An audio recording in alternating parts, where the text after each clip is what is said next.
Let's do this. Bar Luis. Arten das de mekin drot. Arten bana.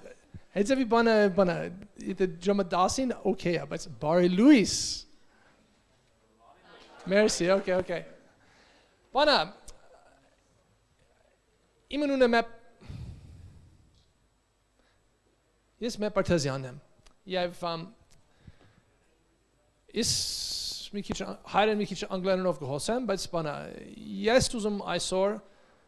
I'll just start in English because it's too quick. Is English okay with everybody?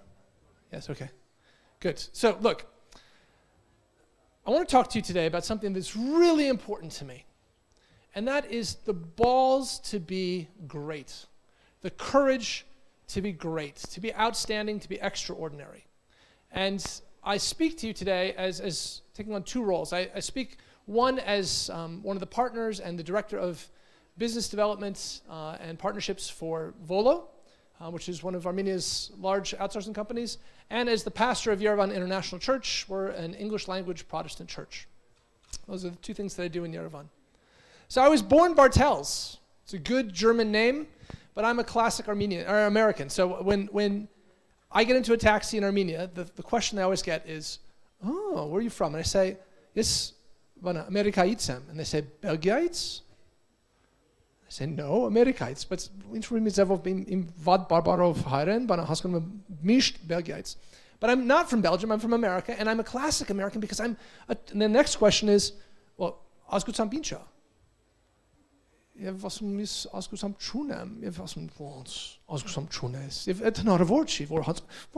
But really, I'm classic Armenian, so I'm American, so I'm now Armenian. So I'm a total mix-up of all kinds of different things. I've got blood from all over the place. I think the biggest percentage is Lithuanian. I'm about 25% Lithuanian. But I am now 100% Armenian. I'm an ABC. I'm Armenian by choice. Long time ago, long time ago, I met this amazing woman in Warsaw, Poland. And she came up to me. We were in church. We happened to be in church. I was running a high school youth group. She came up to me, and I just announced, I need some female help for this high school youth group. Would somebody help? And this amazing woman walks up to me, and she says, I'll help. And she's just gorgeous. And she walks up and says, I'll help. And I say, oh, I'm just kind of bedazzled.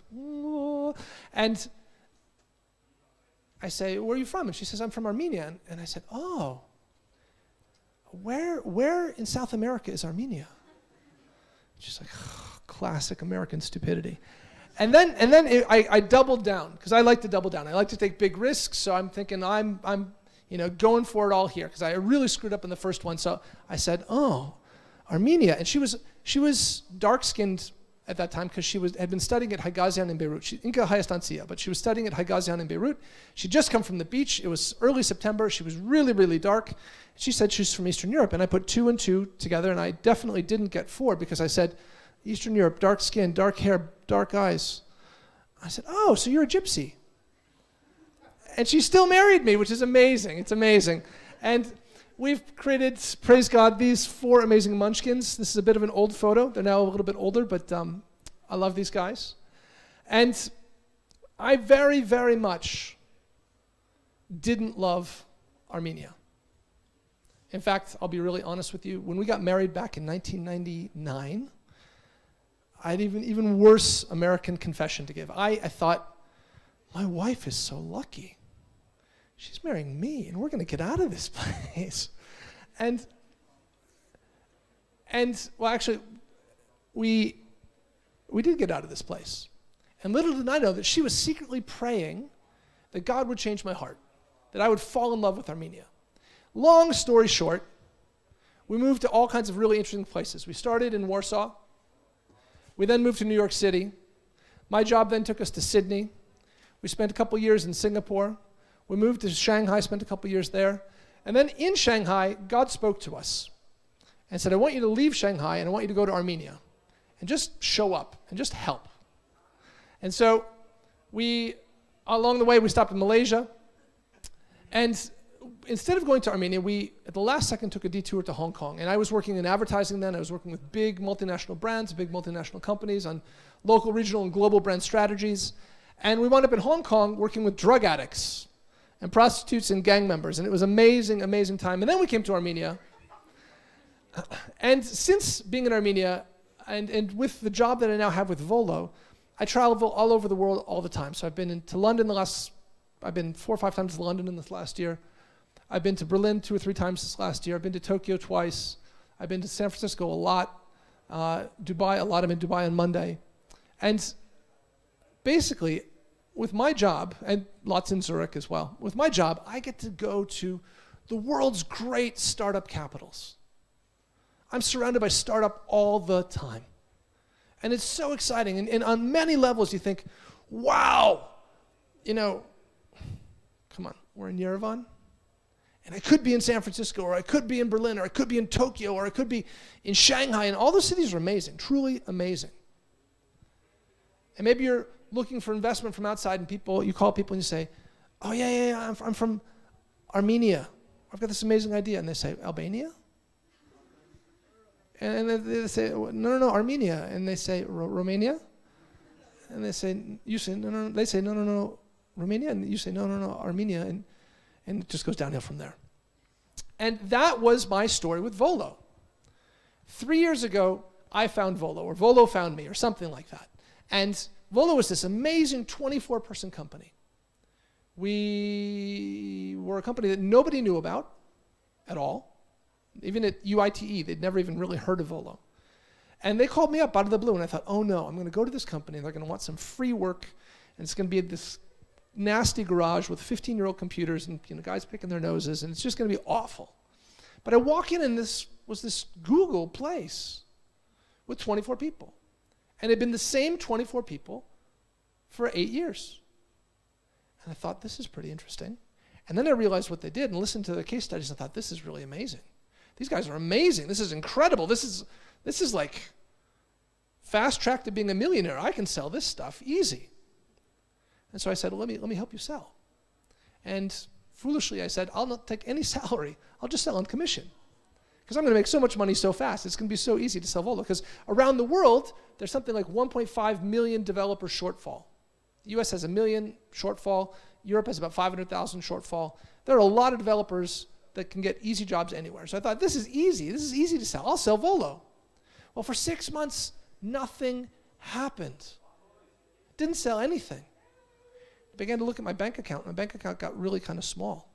And yet, this was this amazing company. This is what I was selling. Let me tell you what I was selling. I was selling this. Hi, I'm Bartelsian. I'm from Volo.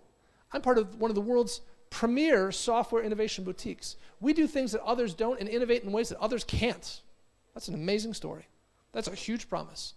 And then they go, wow, where are you from? I say, Armenia.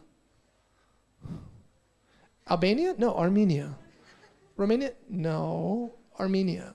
Oh, thanks a lot. There's a reason for that. We'll get to that in a minute. We essentially at Volo do very, very, very heavy lifting. We take on huge failed projects. We take on the kind of stuff that other really, really good developers can't even touch. We're hot shit. Pardon my French. That's why for a little teeny tiny company that's now 160 people, we work with some of the world's biggest brands, and they come to us for crazy radical innovation. Really, really cool stuff. I could go through all this stuff. There's a lot of cool stuff here. The coolest one is Jabil. Stay tuned for this. You've probably never heard of Jabil. Jabil's about to rock Armenia. The biggest thing that's happened to Armenian IT is about to happen this summer. Jabil is the 3rd largest contract manufacturer in the world. They have over 200,000 people. They've got 109 factories all over the planet. They've only got 3 Armenians in the whole company. One of them sent an ambassador to Armenia a year ago, saying, could you please go and see if you can find any company that could help us? And she looked and looked and looked and didn't find any company and hadn't even heard about Volo. Was on the Innsvartnots on the way out and got a phone call saying, you didn't go to Volo? She said, no, what about Volo? She called us when she landed. A year later, we're starting to work together. And Jabil is going to do in Armenia something that's never been done before. It's going to create thousands and thousands of jobs in leading the software and hardware revolution for the world. Jabil builds the iPhone 8. JetBlue builds 80% of the world's medical technology. Really cool stuff. We're going to be a part of it. Lots of other Armenian companies are going to be part of it. Lots of R&D from universities are going to be a part of it. It's going to be really cool. We do enterprise software, blockchain, mobile apps, big data, IoT, encryption, cryptography. We work on fintech, e-government. We work for cybersecurity apps. We work for intelligence services. I could tell you which intelligence services we work for. They're not in the east. They're in the west. They're in a big island in the British Channel. But yeah, you didn't hear that from me. And if I told you that, I'd have to kill you, so I won't tell you that. But we do mobile payment systems, consumer apps, e-learning. We've got kitchens all over the place. We're so cool. We think we're so great. You know, we don't have offices. We've got kitchens. Because you want to collect really, really smart people, you have to collect them in small places. So we've got offices that are no more than 50 people, except in our headquarters, which are about 100 people. But we've got our headquarters on 2 floors, and we've got 2 kitchens. And we found that kitchens as a concept, putting people into kitchens where you get a bunch of developers all day long, and all they do is this. And it's kind of like quiet. And so when you give people a kitchen with an oven and a stove, and they start baking for each other, and then they start talking, amazing things happen. Amazing innovation happens in a kitchen. So we've got a kitchen in Yerevan. We've got a mobile kitchen, which we separate out, also in Yerevan. We've got an office in Gyumri, a kitchen in Gyumri. We're in Zaporozhye, Dnipro. I'm moving in 3 weeks to Odessa for 3 weeks to open our kitchen in Odessa. And then our CEO, Armen, is moving in 2 weeks to Hanoi, Vietnam, to spend the summer in Hanoi to open our kitchen in Hanoi. And then later this year, we're opening Volo Paradise. Volo Paradise is this amazing thing in Latin America. We're going to put it on in the Caribbean. We're going to put a Volo office on the island of St. Lucia. Anyway, all this is to say, this is a great story. It's cool. We believe it. But we learned to never start with Volo. If we start with Volo, if I tell you about Volo, then we ultimately wind up with the Armenian story. And that story is a bad story. Why is the Armenian story a bad story? Because everybody says this, Armenia?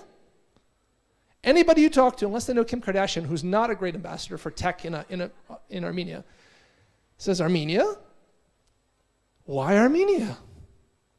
And then they think, this is where I come from. And they think, you've just told me this great lie. I was believing you just a second ago. Ooh, cool innovation house, work for big clients, really cool stuff, hot as shit. And this is how you get to work every day.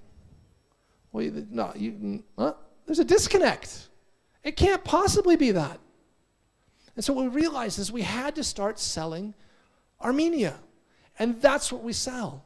And I want to tell you, in the time that I have left, what's so special about Armenia. I want to tell you who you are, because chances are you don't know. So get ready.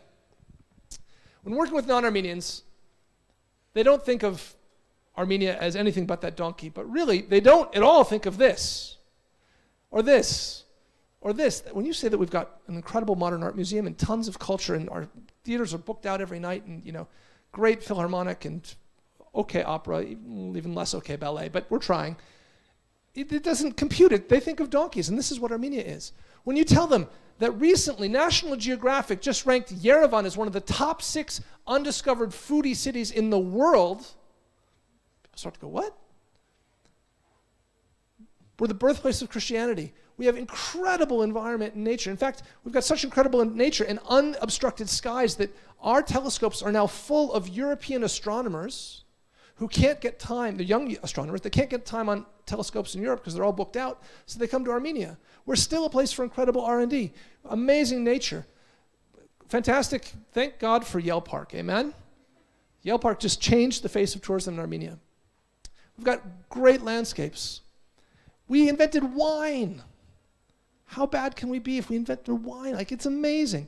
This is an incredible place, but they think of all these things and they start to go, wow, I could like to maybe go there for a business trip. And then I say, but you didn't think of this, that we're the homeland of chess. And we all know this, but other people don't know this. And when I talk about chess to Americans, I talk about chess in terms of baseball. In America, everybody watches baseball on TV or goes to the baseball game or listens to baseball on the radio. And in Armenia, everybody goes to the chess match or listens to chess on the radio. Oh, he's about to move. He's about to move. What will Levon do? He's about to move. He's about to move. Oh, he moved. Wow, wow. And that is what Armenians think about and live for. And it's amazing. And it's so strange to the outside world, but they go, wow, something's really different here. Because chess is all about algorithmic thinking. We've got robotics. The I team that went to the US World, or the World Championships in the US recently, just won. You, part of it. Go. My son's on that team right now, and he's so excited. He's like, Dad, I could go to Costa Rica if we win. Then there's Tumo. Tumo, we all know Tumo. We take Tumo for granted. Tumo was ranked last summer as one of the, not as one of, as the premier IT curriculum for junior high and high school students in the world. Did you know that? It's the best in the world. And then there's all these things that Armenians have invented, and a lot of you might know these things, but foreigners don't. We invented the ATM. We invented the first Soviet supercomputer, the color TV, the automatic transmission. We invented the Soviet nuclear bomb. Did you hear about this 2 months ago? The CIA just released a bunch of files, as they do every 50 years. And in these files, it said that the first Soviet nuclear bomb was built in Armenia by Armenians. That's not what the Russians will tell you, but that's what the CIA said. We invented the squeegee mop. How important is this? We changed housewives' wives forever. And then if you're a man, what could you do if the Armenians had invented the hair transplant machine? It's just so important. And we're so important. We do crazy cool stuff, the MRI, the CAT scan, the PET scan. And you say this to people who've never heard of Armenians and think that you ride on donkeys to work, and they go, what? Why haven't I heard about this? And something magical happens. Here's what happens. They start a conversation. And I can do what I've done now in about 15 minutes. I can do it in 3 minutes with a foreigner. And they start thinking, you're from Albania and you ride donkeys. And they end in 3 minutes thinking, oh my goodness, I've just found buried treasure because I'm not dumb and I've never heard this. And my other CTO friends, they're not dumb and they've never heard this. So I better hurry up and act and do something, because if I don't, other people are going to hear about this and get there first. So, what makes Armenia this special place? Let me suggest to you this. I've got 7 minutes. If Germans are engineers and Italians are designers, then Armenians are mathematicians. And right now in the world, the #1 most desired thing is what? Mathematicians. Because if you're a web developer now, who's a web developer? No, not like a web app developer, a website developer. Switch your job fast, because in 5 years there won't be any more web developers. It's all going to AI. We're working on with a client right now that is doing mobile apps in AI from scratch. Who develops AI? Who develops AI? Mathematicians. You can't do that without mathematicians. This is an incredibly desirable thing. Yeah, we do lots of all kinds of other stuff, but if I took an Armenian artist, he would be, or she would be, a better mathematician than an American mathematician because they grow up in Armenia. So there's this formula that we've got here. We've got 3 things that make these building blocks for surprising engineering: strong family values, math and focused IT education, and the Armenian innovation mindset. So it starts with families. And that sounds kind of strange. You go, families? What does that have to do with IT? Except that we all know that our families are big. Who comes from a big family? Who comes from a tight family? Some of you. Who comes from a pressurized family? Everybody of you comes from a pressurized family. Who has a family? Who's got a master's degree? Who has parents? Hands up, master's degree people. Who have parents, if you're a master's degree holder, the parents have said, well, you still haven't earned your PhD yet. Yeah, everybody, that's Armenia, right? And so we've got high expectations of people achievement, and we've got highly people-centric communication skills. Armenians know how to communicate. We don't know how to listen very well, because we all talk all the time, but we know how to communicate. And that's a really valuable thing. And then, whatever you think of the Soviet Union, and I don't think very much usually, but one thing that was great, not just great, fantastic, not just fantastic, world-class about the Soviet Union was the educational system.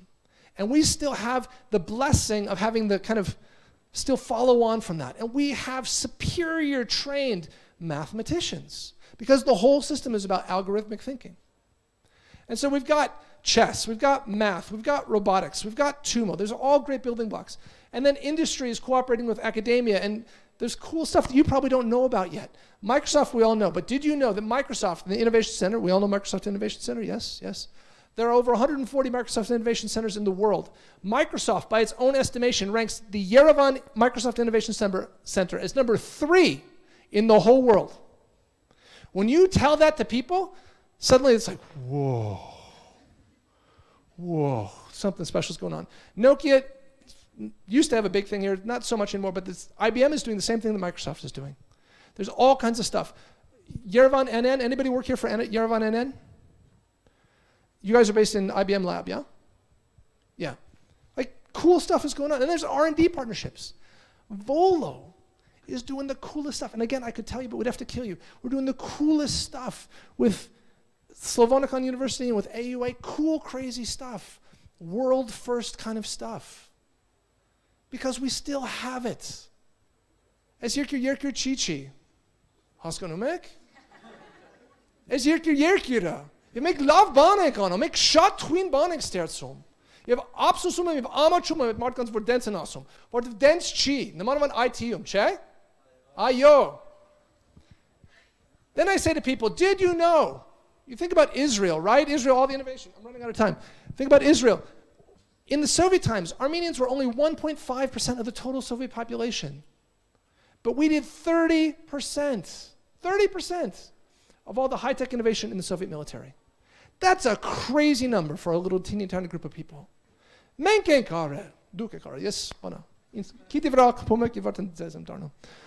Yes, and so you say this to people, and it works. They leave astounded. Before the Why Armenia story, I would talk to 100 people, and I'd get no one interested. And then I found the Why Armenia story. God gave us the Why Armenia story at Volo.